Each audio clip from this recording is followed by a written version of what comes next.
We are now going to do a brief introduction to Chapter 6. We have about 15 minutes today, and we'll get started with Chapter 6, and then that will give us a little bit of extra time over the next 2 class periods to finish up the work that we have for Chapter 6. We have several learning objectives. It's not just this page, but the next slide as well with learning objectives for this chapter.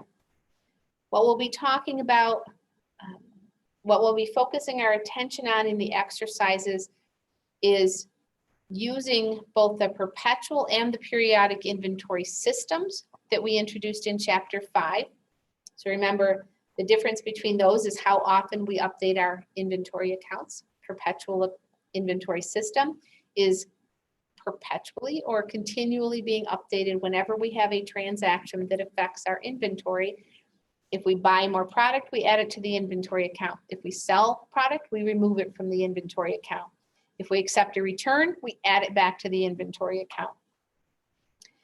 A periodic system that we will look at in this chapter, we really didn't see much in the previous chapter, only updates our account periodically. And so we aren't keeping track of every transaction that affects the inventory.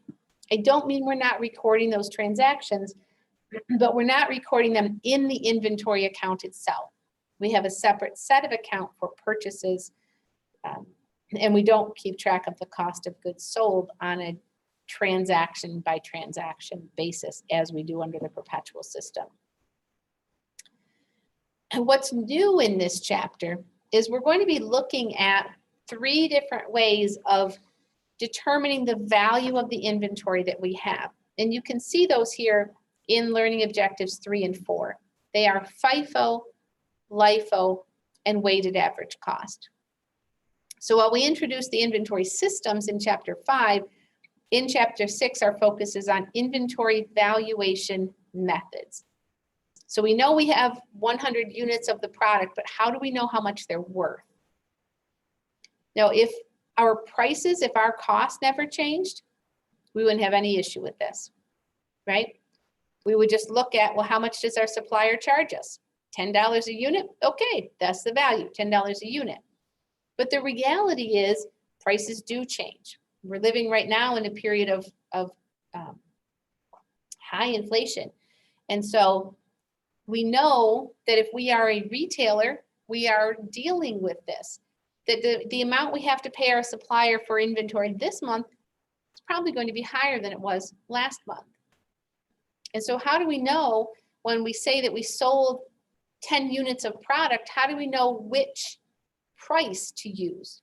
Do we use the $10 we paid last month or the $11 we paid this month or the $11.50 we might be paying by the end of the month? And so that's what we're going to be talking about in this chapter, is the assumption about the flow of costs through our inventory accounts. And we will see, as you can see in Learning Objective 2, you will see how that impacts both our income statement and our balance sheet. Excuse me. That will be the main focus of our work in this chapter. You'll notice again that there is an appendix to this chapter, and once again, you're not responsible for what's in that appendix.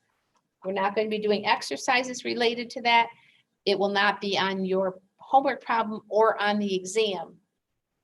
Although, as I've said before, it may show up in those pre-quizzes. There's nothing I can do about that. But you only have to score 60% on those pre-quizzes. So I guess if you wanted to skip those questions or just randomly guess, that's fine. You will not need to know what's covered in the appendix.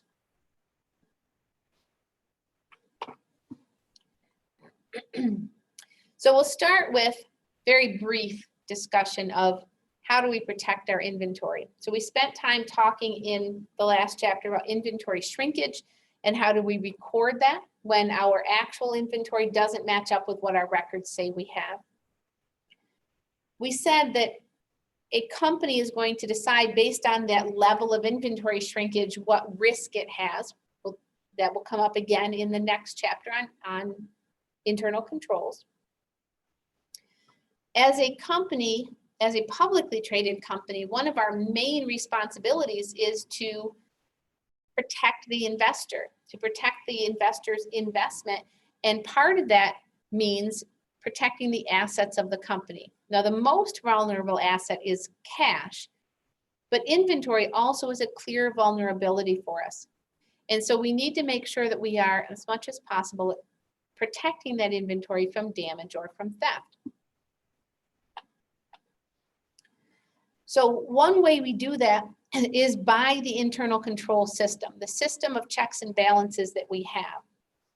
And you can see, and we're not going to spend a lot of time talking about this, but you can see some of the documentation that's required inside our business to make sure that we are protecting that inventory, that we have permission from the company to order the product and we have a price that we expect, that someone, when that product arrives, is checking to make sure it's the correct product, that we have the correct amount, and that we're being charged the price that we agreed to pay. Excuse me. We also need to, once we have that inventory, make sure that we are securing it, that it's being stored properly, that we control who has access to it. And so that might include things like those inventory control tags or sensors at the door, cameras in the business, just watching out who has access to that inventory. And so that's why, if you go into Walmart and you go to the electronics section, there frequently the smaller things are behind glass and you have to get someone to get it out for you because those are very stealable. They're very small and concealable and high price for that small piece. We've already talked about the importance of doing a physical inventory. There's a requirement that you do a physical inventory at least once a year. And usually that corresponds with our year end and our auditor's visits. Many companies, most companies probably do a physical inventory more often than just once a year. And we've talked about that in the last chapter as well. But a physical inventory is required regardless of whether you use a perpetual or periodic system. So what's going to be important in this chapter is we are talking about the flow of costs through our inventory records. We are not talking about what happens with the actual product in the actual store or wherever it is we sell. We are talking strictly about what happens in our accounting records, and it may or may not look like what actually happens.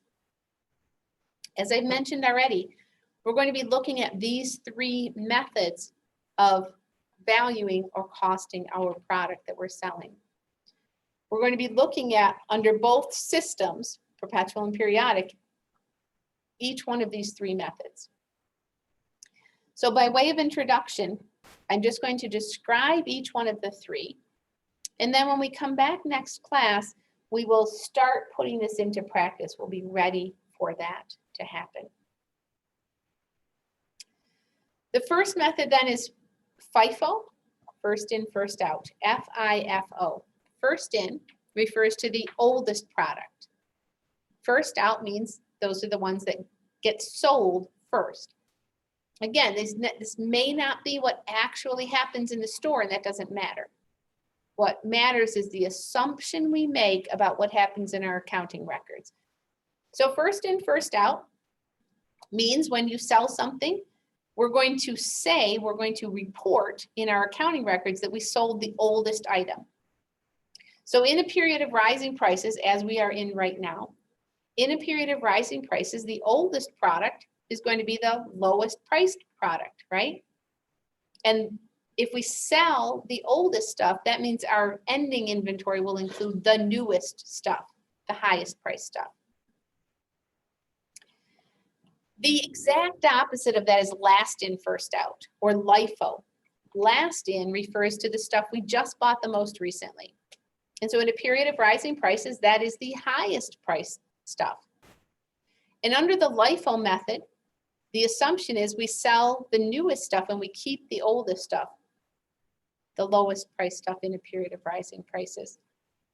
And so on our balance sheet, if we use LIFO and we say we're keeping the old stuff, we keep the cheap stuff, our ending inventory under LIFO is going to be much lower, could be potentially, much lower in value than under FIFO. Something to keep in mind here is the number of units we have does not change under these three methods.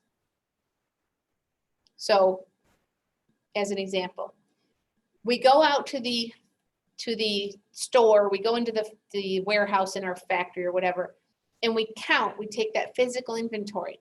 What we are doing is counting how many units we have. So let's say we only sell one product in one size, and we do a physical inventory, we have 100 of them. We have 100 items, whether we use a perpetual or periodic system, whether we use LIFO, FIFO, or weighted average cost, we have 100 items. The only thing that changes is how much we say those items are worth. Same 100 items, but we're going to make an assumption about the value of those items. And under FIFO, in a period of rising prices, the value is going to be the highest price that we paid in general. Under LIFO, it's going to be the lowest price that we have in our inventory. And weighted average, as you might guess, is somewhere in the middle. So LIFO and FIFO are exact opposites. Weighted average is somewhere in the middle. Any questions about what we've said so far?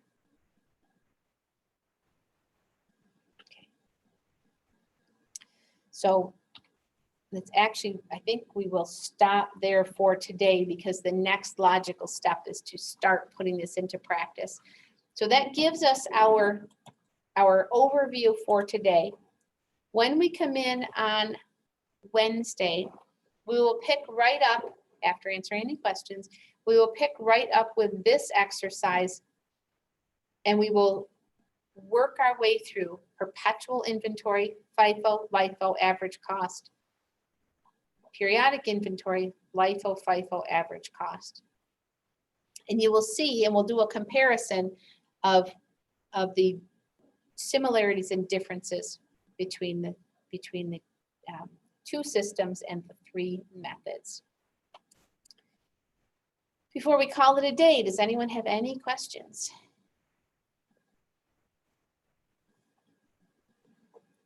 All right, well, thank you for being here. Looks like a nice sunny day out there. Hope you get to enjoy it. It's gonna be a little bit above freezing. And I hope to see you on Wednesday.